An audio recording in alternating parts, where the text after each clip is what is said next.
Bonjour et bienvenue sur la chaîne du blog MathOS. Je vous propose dans cette vidéo d'examiner quelques propriétés élémentaires d'une célèbre fonction arithmétique que l'on note habituellement par la lettre grecque τ et qui compte le nombre de diviseurs d'un entier naturel non nul. Par exemple, les diviseurs de 15 sont 1, 3, 5 et 15 et par conséquent τ de 15 est égal à 4. J'ai regroupé dans cette petite table les premiers termes de la suite de termes générale τ de n. Il est assez facile de se convaincre que cette suite possède des variations extrêmement irrégulières. On est loin d'une brave suite monotone ou périodique. D'ailleurs, il n'y a qu'à faire un petit dessin pour s'en convaincre. Cette illustration montre la partie du graphe de τ limitée aux entiers inférieurs à 100. Vous voyez que ça gigote pas mal, et voici la même chose pour les entiers inférieurs à 500. Cette suite prend de temps en temps la valeur 2, jamais moins, sauf bien sûr pour n égale 1. Les entiers n pour lesquels τ de n est égal à 2 sont ceux qui possèdent donc exactement deux diviseurs, autrement dit, ce sont les nombres premiers. Maintenant, regardons les choses par l'autre bout, et voyons quelle majoration on pourrait trouver pour τ de n. De manière évidente, τ de n est inférieur ou égal à n puisque les diviseurs d'un entier n sont fatalement compris entre 1 et cet entier.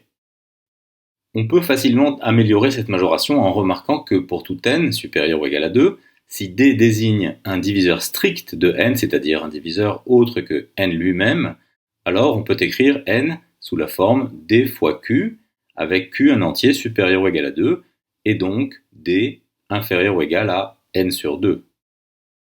Comme d est un entier, on peut même en déduire que d est inférieur ou égal à la partie entière de n sur 2, et ainsi les diviseurs de n appartiennent à l'ensemble suivant. On en déduit que τ de n, qui est le cardinal de l'ensemble des diviseurs de n, est majoré par le cardinal de cet ensemble-là, c'est-à-dire par 1 plus la partie entière de n sur 2. Mais cette majoration n'est pas fondamentalement meilleure que la précédente. Pour améliorer un peu les choses, on observe que l'application suivante est involutive, puisque l'image de l'image d'un diviseur d, c'est d, et donc c'est une bijection. Et cette bijection induit une bijection de l'ensemble des diviseurs qui sont inférieurs à la racine carrée de n vers l'ensemble des diviseurs qui sont supérieurs à cette valeur. On en déduit que τ de n est majoré par 2 racines carrées de n plus 1.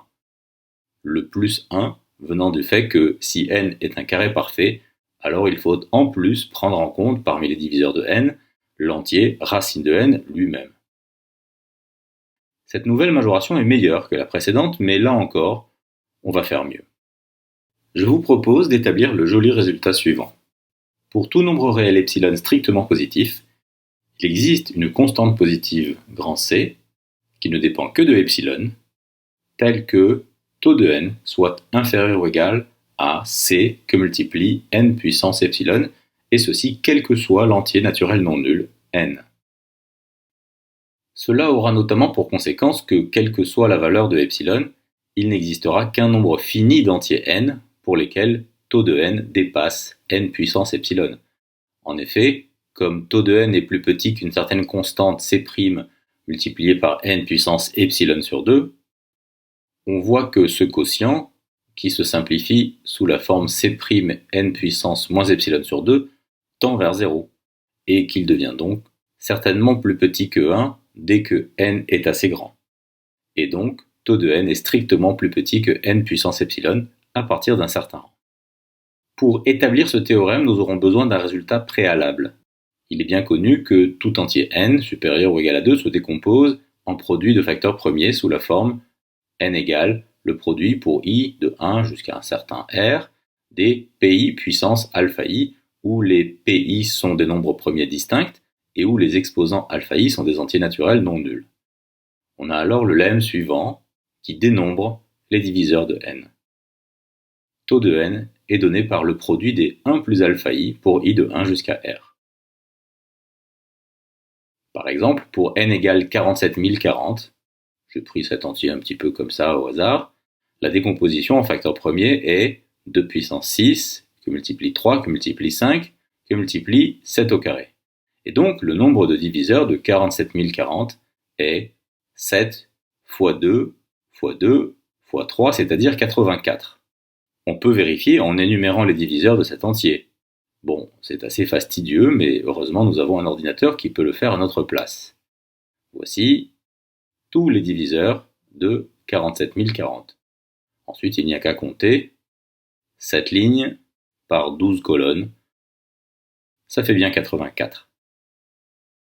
À travers cet exemple, on voit déjà un premier intérêt du lemme. Il permet de dénombrer les diviseurs sans les énumérer. Et c'est ce qu'on fait tout le temps en combinatoire. Signalons au passage une autre petite chose amusante. Pour que le nombre de diviseurs de n soit impair, il est nécessaire et suffisant que chacun des entiers 1 plus alpha i soit impair. Autrement dit, que chacun des alpha i soit pair. Mais alors cela signifie que n est un carré parfait. Les entiers possédant un nombre impair de diviseurs sont exactement les carrés parfaits. À présent, donnons une preuve du lemme, après quoi on établira le théorème qui a été énoncé juste avant. Tout d'abord, taux est ce qu'on appelle une fonction multiplicative, ce qui signifie que taux de m multiplié par n est égal au produit de taux de m par taux de n pour tout couple d'entiers positifs qui sont premiers entre eux. Je ne vais pas détailler cela, mais vous pourrez en chercher une preuve par vous-même, ou bien on peut en discuter dans les commentaires. Je reviens maintenant à la décomposition en facteur premier de n, dans laquelle les nombres pi puissance alpha i sont 2 à 2 premiers entre eux. Ce qui entraîne donc que taux de n est égal au produit des taux de pi puissance alpha i. Et par ailleurs, si p est un nombre premier et si alpha est un entier naturel non nul, alors les diviseurs de p puissance alpha sont exactement les entiers de la forme p puissance bêta, avec bêta compris au sens large entre 0 et alpha, ce qui représente au total 1 plus alpha possibilités. Et donc taux de p puissance alpha, eh bien ça vaut 1 plus alpha. En mettant tout cela bout à bout, on parvient à la formule annoncée pour taux de n. Maintenant, venons-en au théorème. Fixons un réel epsilon strictement positif. D'après ce qu'on vient de voir, le quotient taux de n divisé par n puissance epsilon peut s'écrire comme le produit pour i de 1 à r des 1 plus alpha i sur pi puissance epsilon alpha i. Et voici l'observation clé. Si pi est strictement plus grand que l'exponentielle de 1 sur epsilon, alors pi puissance epsilon alpha i sera strictement plus grand que l'exponentielle de alpha i, donc strictement plus grand que 1 plus alpha i, d'après une inégalité classique sur l'exponentielle. Et donc, dans ce cas, 1 plus alpha i divisé par pi puissance epsilon alpha i sera strictement plus petit que 1. Ceci entraîne que taux de n sur n puissance epsilon est majoré par le même produit, mais indexé par les entiers i compris entre 1 et r, pour lesquels pi est majoré par l'exponentielle de 1 sur epsilon. On peut même majorer encore plus généreusement par le produit pour les mêmes indices i de 1 plus alpha i sur 2 puissance epsilon alpha i, puisque évidemment chaque nombre premier pi est supérieur ou égal à 2.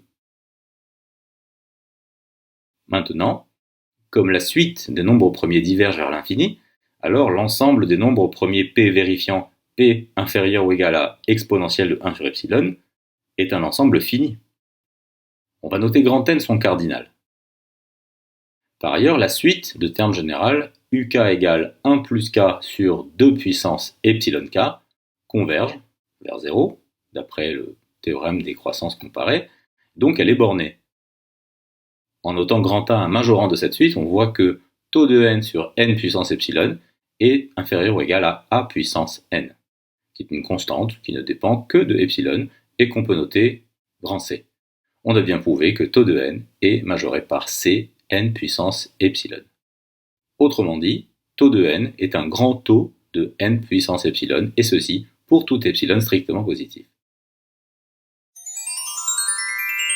Voilà, c'est tout pour aujourd'hui, même si on est très loin d'avoir épuisé le sujet.